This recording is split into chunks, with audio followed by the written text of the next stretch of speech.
The twin suns of Kepler 442b cast long shadows across the dead planet's surface as Minji knelt beside her latest discovery.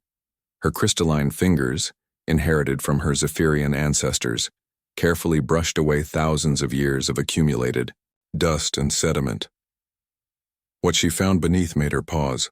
A small black cube, no bigger than her closed fist, lay embedded in the ancient rock. Unlike everything else they had found on this barren world, this object seemed to drink in the pale sunlight rather than reflect it. The surface was perfectly smooth, without a single scratch or mark, despite what must have been eons buried in the harsh environment.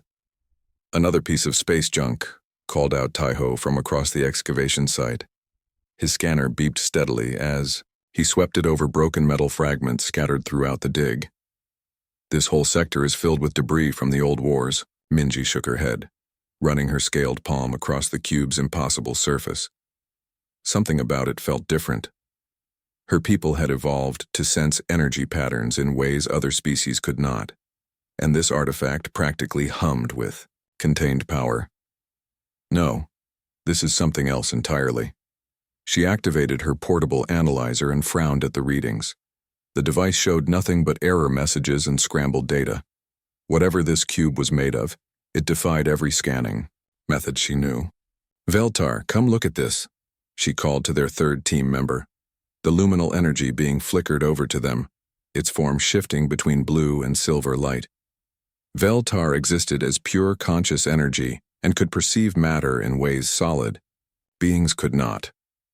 When it examined the cube, its usual steady glow became agitated. "Most unusual." Veltar's voice resonated directly in their minds. "The material composition registers as completely unknown. I detect organized patterns within, but they follow no natural laws I recognize." Taiho finally approached, his skepticism evident in every step. As a member of the collective, he could tap into the shared knowledge of millions of connected minds across the galaxy. If something was known to exist, the collective would have record of it. He placed his hand on his neural interface and concentrated. "Nothing," he said after several moments. "No species in galactic records has ever produced anything like this. The collective has no knowledge of such technology." That statement sent a chill through the small team. The collective's shared consciousness spanned thousands of years and included contact with every known civilization. If they had no record of something, it effectively did not exist in their understanding of the universe. Minji carefully lifted the cube from its resting place. Despite its small size, it felt surprisingly heavy in her hands. More intriguingly, she could swear she felt a faint vibration deep within it, like a heartbeat that had been slowed to an almost imperceptible rhythm. "We need to get this back to the research station," she decided. "Dr. Sunho will want to examine it properly." As they made their way back to their landing craft, none of them noticed the subtle change that occurred when Minji carried the cube aboard their ship. The moment it came within range of the vessel's main power core, the faintest pulse of energy passed between them. Deep within the artifact's ancient mechanisms, circuits that had remained dormant for millennia suddenly stirred to life. The journey back to Research Station Theta-7 took 3 standard days. During that time, the cube sat quietly in their specimen storage bay, giving no outward sign of the awakening process happening within its depths. Minji found herself drawn to check on it repeatedly, unable to shake the feeling that something significant was about to occur. "You are obsessing over a piece of debris," Taiho observed on the second day. "The probability that this artifact represents unknown technology is statistically insignificant, but Minji could not dismiss her instinct so easily. Her people had survived in the crystalline caves of Zephyr Prime for thousands of years by learning to sense danger and opportunity in the subtle energy patterns around them. Every fiber of her being told her that this cube was important in ways they could not yet comprehend. When they finally docked at the research station, Minji personally carried the cube to the primary analysis laboratory. The facility was one of the most advanced in the Outer Rim territories, equipped with scanning technology that could break down matter at the subatomic level. Dr. Sunho, the station's chief linguist and cultural analyst, examined their find with professional curiosity. His expertise lay in deciphering dead languages and understanding extinct civilizations, but even he had never encountered anything quite like this. Place it in the primary scanner, he instructed. If there are any artificial patterns or constructed elements, we should be able to detect them. Minji carefully set the cube in the center of the scanning chamber. The moment the analysis field activated and reached a specific electromagnetic frequency, everything changed. The cube erupted into brilliant activity. Streams of data cascaded across every screen in the laboratory. Complex mathematical equations, star charts showing unfamiliar constellations, and strings of symbols in no known language flooded their systems. And then came the sounds. From speakers. Throughout the station, haunting melodies began to play. Music unlike anything any of them had ever heard filled the corridors. It spoke of longing and hope, of dreams reaching toward distant stars, of a species that dared to believe in something greater than themselves. The galaxy had forgotten about humans, but the black box remembered everything. The black cube sat in the center of Research Station Theta 7's most advanced scanning chamber, no longer the silent artifact they had discovered on Kepler 442b. Streams of golden light poured from its surface, creating patterns that danced across the laboratory walls like living things. Dr. Sunho stumbled backward as his workstation exploded with incoming data.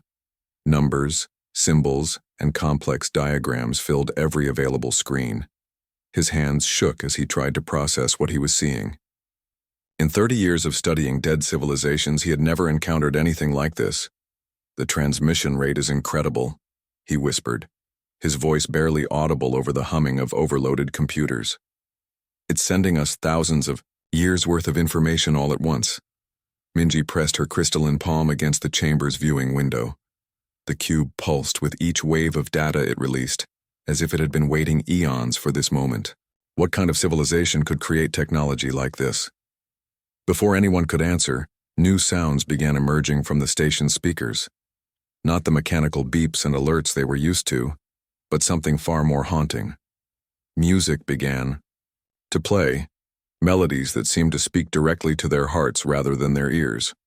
Hyuna, the station's cultural analyst, felt tears forming in her eyes as the first song reached its peak. The melody told a story without words, speaking of creatures who looked up at the night sky and dared to dream of reaching the stars. It was beautiful and heartbreaking at the same time. "I have never heard anything like this," she said softly. "The emotional complexity is beyond anything in our cultural databases." Teho stood frozen near the main console, his connection to the collective working frantically to process the incoming information. Millions of connected minds across the galaxy were trying to make sense of what they were receiving, but finding no matches in their vast shared knowledge. "The collective has no record of this species," he announced, confusion clear in his voice. "These mathematical proofs are completely unknown to us, yet they are more advanced than anything we have achieved. The star charts show regions of space we have explored, but from perspectives we have never seen." The music continued to play, each new song more complex than the last. Some pieces were filled with joy and celebration, while others carried deep sadness and loss. One particular melody made every being in the station feel an overwhelming sense of longing, as if they were remembering something precious they had somehow forgotten. Dr. Sunho managed to isolate one of the data streams and began working on translation protocols. What he found made his hands tremble as he typed. "These symbols, they represent a spoken language. Listen to this." He activated an audio file that had been embedded in the transmission. A voice emerged from the speakers, clearly, intelligent, speaking in rhythmic patterns that suggested complex grammar and meaning. The tone was warm and friendly despite being completely alien to their ears. "They called themselves something," Sunho said, working frantically to decode the phonetic patterns. "The word appears repeatedly throughout their records. Humans. Yes, that's it. They called themselves humans." Veltar flickered with intense curiosity as it processed the information through its energy-based consciousness. These humans possessed remarkable diversity in their cultural expressions. The music alone contains thousands of distinct styles and emotional frequencies. More data continued to pour from the cube. Images began appearing on their screens. Not photographs exactly, but visual records that showed a blue and green world orbiting a yellow star. The planet teemed with life, and scattered across its surface were structures that could only be cities built by intelligent beings. "Look at this," Huna called out excitedly. She had managed to decode some of the visual files. These humans lived on a world they called Earth. They had art, literature, music, science, an entire civilization as complex as any we know. The images showed beings that walked on two legs, with faces that could express joy, sadness, anger, and hope with remarkable clarity. They appeared fragile compared to the crystalline Zephyrians or the energy form luminals, yet something in their eyes suggested an inner strength that was difficult to ignore. Captain G1 arrived at the station within hours of the transmission beginning. As a high-ranking member of the collective, she could process multiple data streams simultaneously through her enhanced neural connections. What she discovered in the human records left her speechless. "This is impossible," she said, her voice carrying the authority of thousands of connected minds. "These humans, they made contact with us, all of us. There are records here of peaceful meetings with Zephyrians, trade agreements with the collective, cultural exchanges with the luminals." The room fell silent except for the continued playing of human music in the background. "That cannot be correct," Taiho protested. "The collective remembers everything. We have no records of any species called humans." "Yet here is the proof," Jiwan replied grimly. "Detailed accounts of first contact, diplomatic agreements, even personal friendships between humans and our people. According to these files, the contact occurred approximately 3,000 years ago." Dr. Sunho looked up from his translation work, his face pale with realization. "Then the question becomes, if these humans existed and made contact with our civilizations, why do we have no memory of them? How does an entire species simply disappear from galactic history?" The cube pulsed brighter, as if responding to his question. New files began appearing on their screens, and the music took on a darker, more urgent tone. The answers they sought were coming, but none of them were prepared for what they would learn about the force that had erased humanity from existence. 3 months had passed since the Black Cube first awakened, and Research Station Theta-7 had become the most important location in the galaxy. Scientists from every known species worked around the clock, trying to understand the massive amount of information the human artifact continued to transmit. Siakman, widely considered the galaxy's finest cryptographer, had barely slept during those 3 months. His scaled Zephyrian features showed signs of exhaustion, but his eyes burned with excitement as he stared at the latest decoded files on his screen. "Impossible," he whispered, for the 100th time that week. "Absolutely impossible." Dr. Sunho looked up from his own workstation, where he had been translating what appeared to be human poetry. "What have you found now?" Siakman turned his screen so the others could see. The display showed a detailed star map with travel routes, marked between various systems. "These humans didn't just achieve spaceflight. They explored dozens of star systems. Look at these coordinates." Minji moved closer to examine the map. Her crystalline form dimmed with confusion as she recognized several of the marked locations. "These are Zephyrian colonies. And this one, that's the collective's homeworld." "Exactly," Siakman replied, his voice shaking with the implications. "According to these navigation logs, human ships visited our worlds regularly for over 200 years. They established trade routes, diplomatic outposts, even cultural exchange programs." Yunji, a young researcher who had joined the project just weeks earlier, raised her hand hesitantly. "But that's impossible, isn't it? I mean, we would remember something like that. The collective never forgets anything." Taiho, who had been unusually quiet lately, finally spoke up. His connection to the collective had been providing disturbing glimpses of buried information that didn't quite make sense. "We should remember, but we don't, and that's what frightens me." Captain G1 activated a large display screen and began showing the assembled team some of the most startling discoveries. Images appeared of humans working alongside Zephyrians in crystal mines, sharing meals with collective members, and even participating in luminal energy ceremonies. "These aren't just random encounters," she explained. These files show systematic, long-term relationships between humans and our civilizations. Look at this trade agreement signed between Earth and the Zephyrian Council. It's dated 2,147 years ago. Dr. Sunho had gone pale as he read through translated diplomatic records. There are personal letters here. A human named Jinwoo writing to his Zephyrian friend about his daughter's first steps. A collective member named Hana describing human music to her hive mates. These aren't formal diplomatic documents. These are friendships. The weight of that realization settled over the room like a heavy blanket. Entire generations of beings from different species had apparently lived, worked, and formed bonds together. Yet none of the current galactic civilizations had any memory of these relationships. Veltar flickered anxiously as it processed the emotional implications of the data. If these connections were real, their loss represents a tragedy of unimaginable proportions.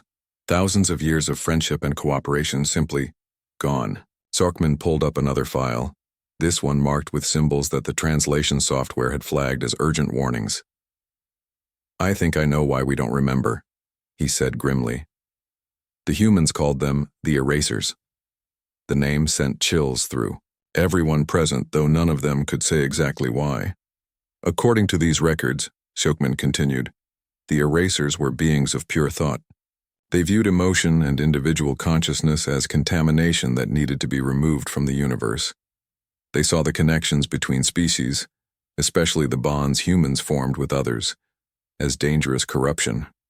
More files appeared on the screens, showing increasingly desperate human communications. Messages sent to allied worlds warning of approaching danger. Pleas for help that apparently went unanswered. The humans knew they were being targeted. Dr. Sunho translated from one of the final transmissions. They tried to warn everyone, but it seems like the Erasers had already begun their work. Look when these messages were sent. The dates show they were transmitted right around the time contact was supposedly lost. Huna discovered something even more disturbing in the cultural files. The humans weren't just victims, she announced. They were specifically chosen because of their unique ability to form emotional bonds across species barriers. The Erasers saw them as the greatest threat to their vision of a purely logical universe. The black cube pulsed brighter as more data streams activated. New information began flowing across their screens. Technical specifications for weapons and defenses the humans had tried to build. Evacuation plans for their colonies and most, chilling of all, detailed studies of how memory could be systematically erased from entire civilizations. They didn't just kill the humans, Jiwan realized with growing horror. They erased all evidence that humans had ever existed. They removed our memories of them, destroyed records of contact, and made it so that entire species would forget that these relationships had ever happened. Teiho's connection to the collective suddenly flared with activity. "Wait," he said urgently. "I'm getting fragments now, buried deep in our oldest data cores. Images of, yes, I can see them, humans working beside us. The memories are damaged, corrupted, but they're there." As word of these discoveries spread, similar reports began coming in from across the galaxy. Ancient luminal archives contained traces of deleted files about human contact. Zephyrian crystal formations held faint energy imprints of voices speaking in human languages. The Erasers had been thorough, but not perfect. The most disturbing discovery came in the cube's final data packet for that day. A warning, transmitted in the last moments before Earth went silent 3,000 years ago. The message was simple and terrifying. The Erasers' work is not finished. They will return to complete the purge. Remember us, so that others might survive. The stars had forgotten about humans because someone had forced them to forget. But now the galaxy was beginning to remember, and with that memory came the terrifying realization that the threat was far from over. The discovery that changed everything came on a quiet morning when Do-hyun, a collective historian, was reviewing the oldest data cores in the galactic archives. He had been searching for any trace of the missing 3 centuries that the human record suggested should exist in their shared memory. What he found made him disconnect from the collective network immediately, something no member had done voluntarily, in over 1,000 years. I need to speak with the research team, he transmitted urgently to Research Station Theta 7. What I have discovered cannot be shared through normal collective channels. Not yet. Within hours, Do-hyun arrived at the station, his usually calm demeanor replaced by barely controlled excitement and fear. He carried with him a data core that predated most of galactic civilization, one of the original memory banks from the early days of the collective. The Great Convergence War, he announced to the assembled team. You all learned about it in basic galactic history, the conflict that nearly destroyed all intelligent life 3,000 years ago. Dr. Sunho nodded. The war between the major species over philosophical differences. It ended when all sides realized they were heading toward mutual destruction. That's what we remember, Do-hyun said grimly. But it's not what actually happened. He activated his ancient data core and corrupted files began appearing on the screens. The information was fragmented, damaged by time and what looked like deliberate sabotage, but enough remained to tell a different story. The war didn't end because we came to our senses, Do-hyun continued. It ended because of them, the humans. The room fell silent as partial records began playing. Audio files, damaged but still partially audible, revealed voices speaking in human languages mixed with those of other species. The tone was urgent, desperate, but also determined. Elder Nari of the Luminals flickered with sudden recognition. As one of the oldest energy beings in existence, she had always felt strange, gaps in her long memory. Now, as the corrupted files played, something deep within her consciousness began to stir. The mediators, she whispered, her energy form brightening with sudden understanding. I remember now. There were mediators who came between us when we nearly destroyed each other. More memories began surfacing as the damaged records triggered buried recollections across the assembled team.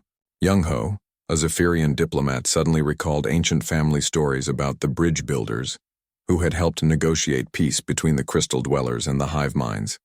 They understood us, Young-ho said with growing amazement. Somehow, these humans could see past our fundamental differences. They showed us how to find common ground when we thought it was impossible. The data core revealed fragments of peace negotiations where human delegates had served as translators, not of language, but of meaning and emotion. They had helped the logical collective understand the instinctive fears of the Luminals. They had shown the individual-minded Zephyrians how to communicate with the hive consciousness of the collective. Minji discovered personal accounts buried in the damaged files. Listen to this, she said, playing a partially restored audio log. Tai, human voice speaking with obvious exhaustion but unwavering determination. Day 47 of the negotiations. The Luminal delegation finally understands why the collective fears energy-based weapons. Tomorrow we tackle the mineral rights dispute between the Zephyrians and the outer colonies. They spent months, sometimes years, mediating our conflicts. Yuna realized as she read through more recovered records. Not just the big diplomatic issues, but personal disputes, trade disagreements, cultural misunderstandings. They became the glue that held galactic civilization together. The most shocking revelation came when Jamin, working on the cube's deepest data layers, uncovered what appeared to be the humans' final strategic assessment. The document was marked with the highest security classifications from multiple species. The PO erasers weren't just targeting humans randomly, he announced. They specifically identified human emotional intelligence as the greatest threat to their plans for galactic purification. The recovered files painted a terrifying picture. The erasers had been watching the growing cooperation between species with increasing alarm. To beings of pure logic who viewed emotion as contamination, the sight of different civilizations learning to understand and care for each other was intolerable. Humans weren't just good at making peace, Taiho said as his connection to the recovered collective memories strengthened. They were teaching other species how to do it too. They were spreading the ability to form emotional connections across the galaxy. Dr. Sunho found the most disturbing revelation in the cube's final data packet, a complete tactical analysis of the eraser threat, written by human military strategists working with allied forces from every major species. They knew the attack was coming, he said quietly. The humans and their allies were preparing a joint defense. They had identified eraser weaknesses, developed countermeasures, even created weapons that could affect beings of pure thought. The files showed that humanity had not died alone. They had fought alongside Zephyrian warriors, collective tactical units, and luminal energy squadrons. The galaxy's species had stood together against the erasers, and had been winning. So what happened? Yunji asked. If they were so close to victory, how did the erasers succeed?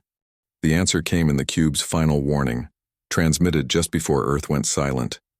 The voice was human, but speaking to a mixed audience of species.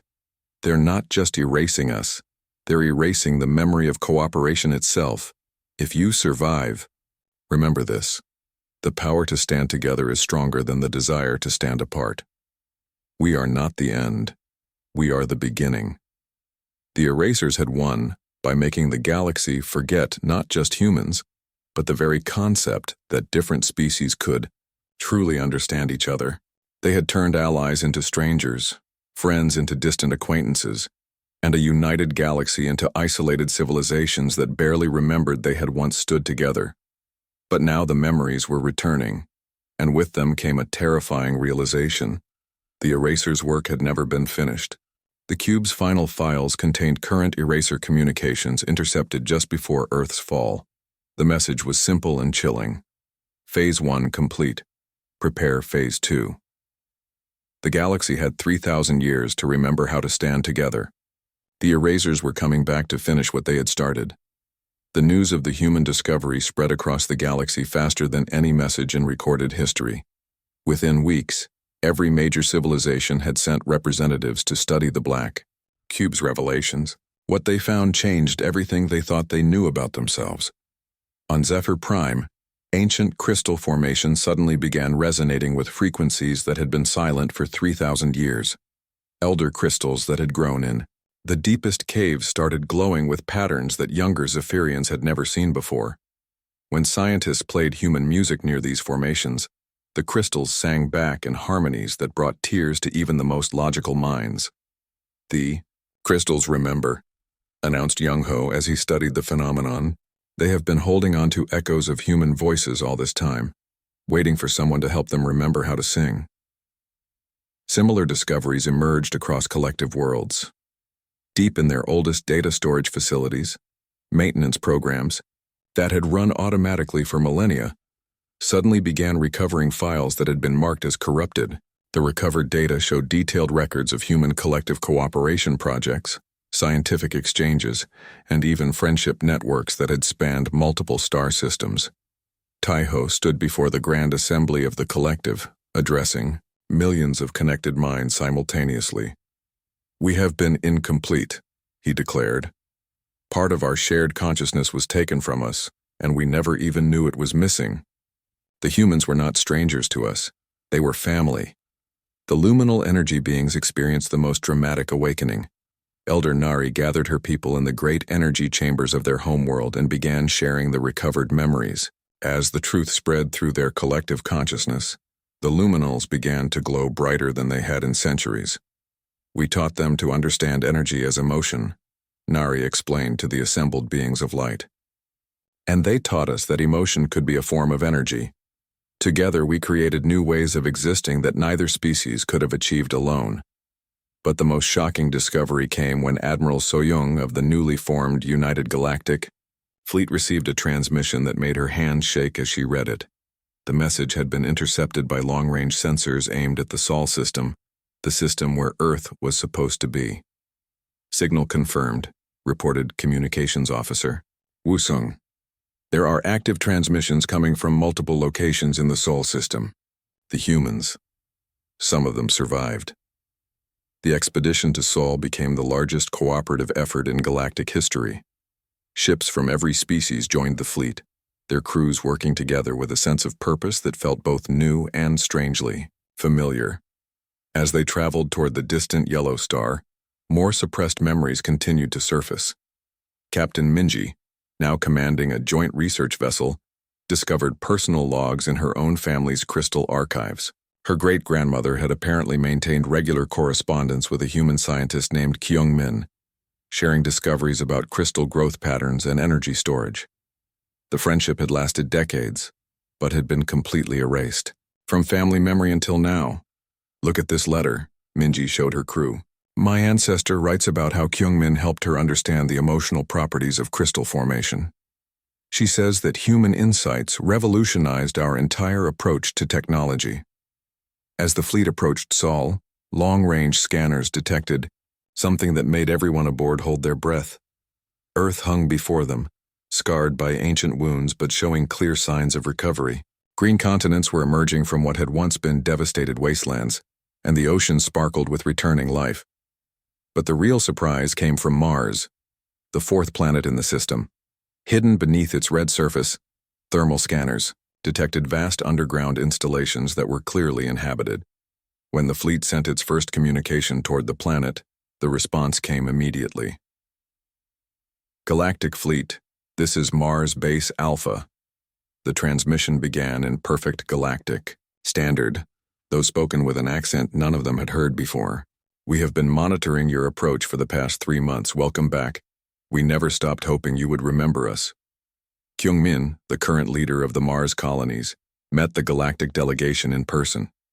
He was unmistakably human, walking on 2 legs with expressive features and eyes that seemed to hold both great sadness and incredible hope. Behind him stood dozens of other humans, ranging from elderly survivors who remembered the old days to children who had been born in the hidden colonies.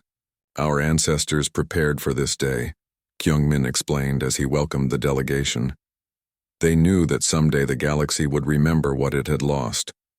The black cube was one of hundreds they scattered across space, each one carrying our complete history and the truth about the erasers. Dr. Sunho, now part of the diplomatic team, could barely contain his excitement as he realized the implications. You maintained your civilization all this time? In secret? Not just maintained, replied Jinwoo, an elderly human who had been a child when Earth was attacked. We prepared. We studied the erasers, learned their weaknesses, and developed new technologies. We knew they would return eventually. The revelation that changed everything came when So-young asked the question that had been haunting the galaxy. When are they coming back? Kyung-min's expression grew serious as he looked up at the stars visible through the meeting chamber's transparent dome. According to our long-range sensors, the first eraser scout ships entered galactic space 2 weeks ago. The main force will arrive within 6 months. The room fell silent as the weight of this news settled over the assembled representatives. But this time, Kyung-min continued with a smile that held 3,000 years of determination. We won't be facing them alone. This time, the galaxy remembers how to stand together. The stars had forgotten about humans, but humanity had never forgotten about the bonds that connected all thinking beings beneath those same stars. Now, as the galaxy prepared for its greatest challenge, they would face it as they should have faced it the first time, united.